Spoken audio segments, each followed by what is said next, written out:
남편과 아이를 훈육하는 방식이 달라 걱정입니다. 2024년 1월 19일 바라나시 도착. 금요 증문즉설. 안녕하세요. 오늘은 인도 고속도로 위에서 하루를 시작했습니다. 어젯밤 8시에 델리를 출발한 버스는 밤새 바라나시를 향해 달렸습니다. 스님은 델리를 출발하기 전 버스 기사님들에게 2시간마다 꼭 화장실에 들르고 고속도로를 이용해달라고 당부했습니다. 그러나 기사님들이 대부분 델리 출신인데다 고속도로를 운전해본 경험이 없어서 길을 잘 몰랐습니다. 결국 스님이 밤새 지도를 보면서 버스 이동 경로를 확인했습니다. 바라나시까지 무탈하게 도착할 수 있도록 세세하게 살폈습니다. 대도시인 럭나우는 시내를 통과하는데 많은 시간이 걸리므로 미리 화장실을 갔다 와야 합니다. 그리고 다시 고속도로에 오르면 첫 번째 휴게소에 차를 세워야 합니다. 스님은 순례단이 용변으로 곤란하지 않도록 기사님들과 끊임없이 화장실을 언제 갈지 점검했습니다. 차량 담당 법사님들에게는 차량 상황을 꼼꼼하게 점검해달라고 요청했습니다. 바라나시를 지나면 이제 버스를 정비할 수 있는 시간이 없습니다. 각 차량별로 의자, 마이크, 콘센트 등 시설을 꼼꼼히 점검해서 수리를 하거나 차량을 교체할 수 있도록 해주세요. 새벽 6시경이 되자 럭나우를 지났습니다. 지도를 보니 버스가 국도를 향해 가고 있었습니다. 이 길이 아니에요. 럭나우에서 링로드를 타고 고속도로로 가야 하는데 국도로 가고 있어요. 잠깐 차를 한쪽으로 세워보세요. 스님은 버스를 세우고 기사님과 다시 지도를 보면서 길을 확인했습니다. 국도로 가려고 했다면 럭나우까지 오지 않았을 거예요. 고속도로를 타려고 일부러 이 경로를 선택한 거예요. 이미 국도로 간 몇몇 버스까지 다시 돌아오도록 해서 다시 고속도로를 향해 이동했습니다. 한참을 헤매다가 드디어 고속도로에 진입했습니다. 럭나우에서 아잠가르까지 이어지는 고속도로를 타고 술탄푸르에서 내려 국도로 자운푸르를 거쳐 약 3시간을 더 달렸습니다. 오후 1시 30분이 되어 바라나시 타이절에 도착했습니다. 스님은 가사를 수하고 법당에 삼배를 드린 후 선발대로 온 스태프들과 인사를 했습니다. 먼저 와서 준비하느라 고생했어요. 그런데 준비가 영 신통찮네요. 스님은 럭나우에서 고속도로를 두고 국도로 이동하려던 에피소드를 이야기해 주었습니다. 그리고 오늘 델리에서 출발하는 순례단이 잘 찾아올 수 있도록 미리 정보를 공유해 놓으라고 당부했습니다. 짐을 풀고 공양을 한 후 오후 4시에는 증문즉설 방송을 하기 위해 마하보디 소사이어티 절로 이동했습니다. 건물에 도착해서 법당에 인사를 드리고 영상팀이 준비해 놓은 카메라 앞에 앉았습니다. 오늘은 금요 증문즉설 생방송을 하는 날입니다. 인도 현지 시간으로 오후 4시, 한국 시간으로 저녁 7시 30분부터 생방송을 했습니다. 5천여 명이 생방송에 접속한 가운데 스님이 인사말을 했습니다. 저는 인도 델리 공항에서 17시간 동안 버스를 타고 인도의 고대 도시인 바라나시에 도착하였습니다. 지금 인도의 날씨는 영하로 떨어지지는 않지만 습도가 높아서 기온이 섭씨 5도만 되어도 한국보다 체감 온도는 더 낮아서 정말 춥게 느껴집니다. 특히 버스 안에 난방 장치가 없기 때문에 옷을 더 끼어 입고 덜덜 떨면서 왔습니다. 이렇게 나라마다 기후의 차이가 큽니다. 인도에서는 기온이 섭씨 5도 정도가 되면 혹한이라고 합니다. 얼어서 죽는 사람이 생겨나기 때문입니다. 한국 사람에게는 영상 5도가 혹한이라는 것이 생소할 수 있어요. 하지만 인도는 연중 날씨가 따뜻해서 난방 장치가 잘 되어 있지 않습니다.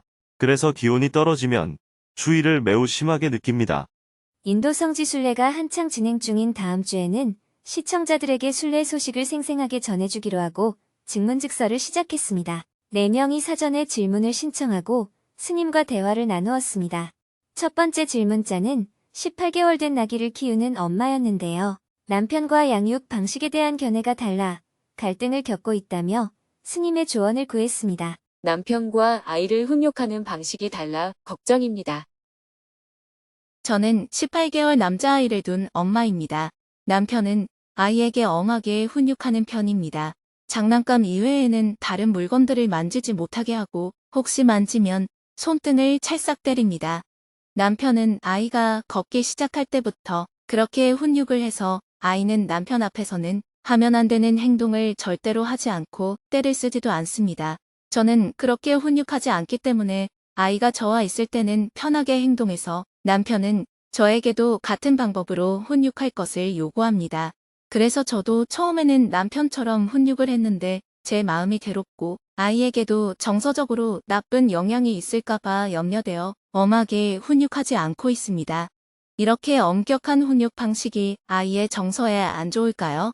그리고 지금처럼 제가 남편과는 다른 훈육 태도로 아이를 대하면 나중에 아이가 아빠만 싫어하지 않을까요?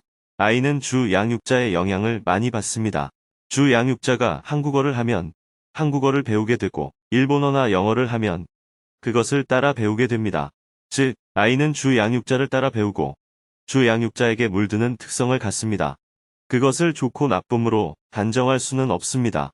특정한 분야에서 혹독한 훈련을 받은 사람들은 그에 따라서 재능이 늘어납니다.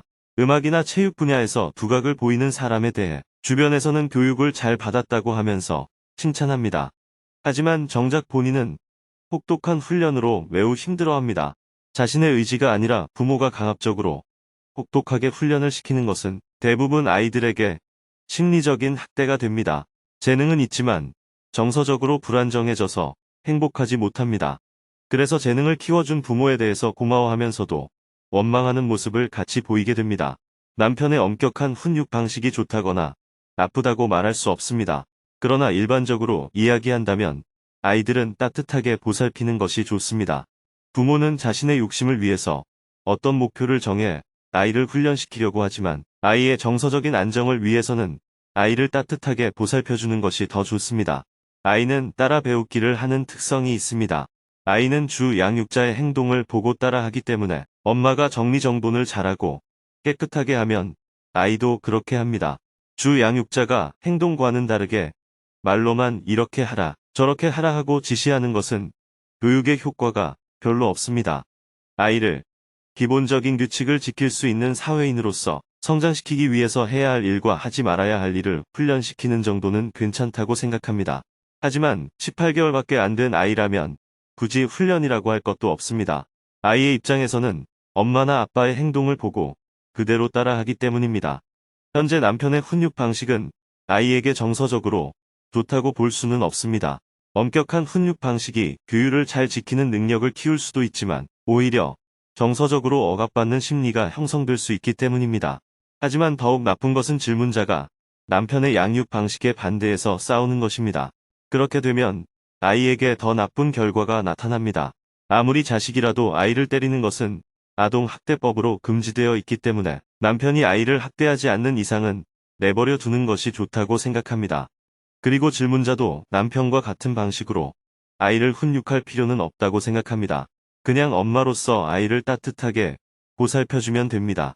이때 아이에게 아빠를 변명해 주거나 아빠에 대해서 나쁘게 말해서는 안 됩니다. 아이 스스로 아빠는 저렇게 하는구나, 엄마는 이렇게 하는구나 하고 느끼면 됩니다.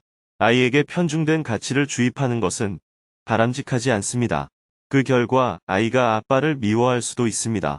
남편의 훈육 방식은 아이에게 심리적인 억압을 주기 때문에 아이가 크면 어떤 능력을 키운 것에 대한 고마움과는 별개로 자신의 심리가 억압된 것에 대해서는 아빠를 미워하게 될 수 있습니다.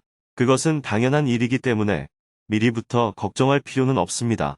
보통 아이를 키울 때 주로 엄마가 야단치고 잔소리를 하기 때문에 나중에 성장하고 나면 엄마가 키워준 수고에 대한 고마움과 야단을 치고 때린 것에 대한 원망을 함께 갖게 됩니다. 남편의 훈육 방식에 관한 결과도 미래의 아이에게 그대로 드러날 것입니다. 미리부터 너무 염려하지 않아도 돼요. 질문자가 아이가 아빠를 미워하지 않았으면 좋겠다라고 바란다고 해서 그렇게 되는 것도 아니고 아이가 아빠를 반드시 미워할 것이라고 단정할 수도 없습니다. 같은 상황이라도 아이들 나름대로 반응하는 것이 모두 달라서 성장하면서 보이는 아이의 반응을 잘 살펴야 합니다. 아이가 어떤 반응을 보이면 너무 엄격하게 훈육했기 때문에 저렇게 행동할 수도 있겠구나라고 당연하게 받아들이면 됩니다. 아이의 반응이 문제가 될 정도라고 한다면 그에 맞게 아이를 이해시켜서 문제를 개선하는 과정이 필요할 수 있습니다. 남편의 훈육 방식이 좋다고 할 수는 없습니다.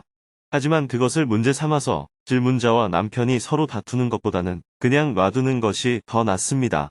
남편의 훈육 방식을 질문자까지 따라할 필요도 없지만 그렇게 안 하겠다고 다툴 필요도 없습니다. 남편이 자신처럼 아이를 엄격하게 대하라고 하면 네, 그렇게 하겠습니다라고 말한 후에 그렇게 안 하면 됩니다. 남편의 훈육 방식을 시비하면서 다투기보다는 질문자만큼은 아이에게 따뜻하고 포근한 사람이 되어주는 것이 아이가 앞으로 편안하고 안정된 심리를 갖게 될 가능성이 큽니다. 제 고민이 해결된 것 같습니다. 정말 감사드립니다. 계속해서 질문이 이어졌습니다. 나머지 3명의 질문자와 대화를 하고 나니 벌써 마칠 시간이 되었습니다. 다음 주에도 인도 현지에서 생방송으로 다시 만날 것을 약속하며 생방송을 마쳤습니다. 법회를 마치자 마하보디 소사이어티 주지스님이 뵙기를 청했습니다. 작년 인도 성지순례 때 보고 1년여 만입니다. 안부를 나눈 후 주지스님은 한 가지 고민을 털어놓았습니다. 스님, 고민이 있습니다. 제가 스리랑카에서 인도로 온 지도 20여 년이 되다 보니 대중을 상담하는 역할도 하고 있습니다. 제가 상담하는 사람 중 한 젊은이는 스트레스를 많이 받는다고 해요. 스님께서는 한국에서 청년들이 정신적 스트레스를 호소할 때 어떻게 지도하십니까? 명상 지도를 하면 도움이 될까요? 병원 진료가 우선입니다. 우울증 등 정신질환은 호르몬 분비와 관련이 있어요. 부정적인 생각을 하면 어떤 호르몬이 나오고 이 호르몬이 또 부정적 생각이 이어지도록 하는 거군요. 네. 그래서 약을 먹으면 흥분이 가라앉고 생각이 줄어듭니다. 명상은 생각을 멈추는 수행이기 때문에 도움이 됩니다.